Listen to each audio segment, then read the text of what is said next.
2 words at a time. ഇന്നത്തെ confusing വേർഡ്സിലേക്ക് നമുക്ക് പോകാം. ADVISC and ADVICE. അത് ഒന്ന് നൗണ് ഒന്ന് വെർബ്, മീനിങ് ഡിഫറെന്റ്. ആദ്യം നമുക്ക് നൗൺ ആയിട്ട് അഡ്വൈസ് നോക്കാം. ADVICE അതിന്റെ അർത്ഥം എന്ന് പറഞ്ഞാല് സജഷൻ, ഒപ്പീനിയൻ, ഗൈഡൻസ്, അതായത് ഉപദേശം. നമുക്ക് എക്സാമ്പിളിലോട്ട് പോവാം.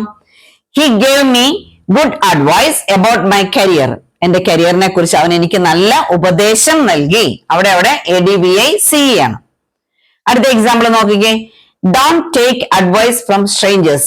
അപരിചിതരിൽ നിന്ന് ഉപദേശം വാങ്ങരുത്. അവിടെ എന്താണ് ഉപദേശം?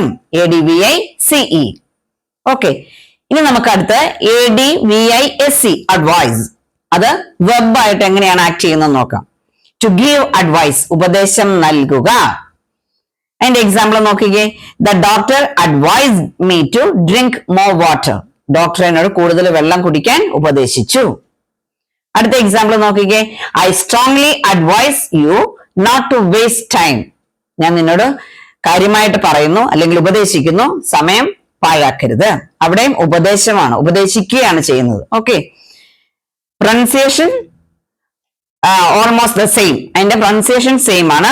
അതിനകത്ത് ഗ്രാമർ റോളിൽ വരുമ്പോൾ നൗൺ ആയിട്ടും വെർബ് ആയിട്ടും ആക്ട് ചെയ്യും. ADVICE അഡ്വൈസ് ഒരു നൗൺ ആണ്, ഒരു തിങ് എന്നുള്ള രീതിയിൽ കാണിക്കുന്നു. ADVISC അഡ്വൈസ് വെർബ്, ആക്ഷനെ കാണിക്കുന്നു, പ്രവൃത്തിയെ കാണിക്കുന്നു.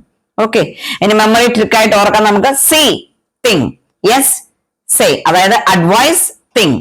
ADVICE then ADVISC സേ അല്ലെങ്കിൽ give.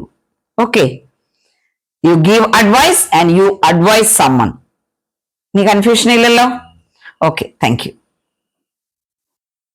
Mentor School of English, the Pioneer Institute in Wycombe for IELTS, OET, German and PTE.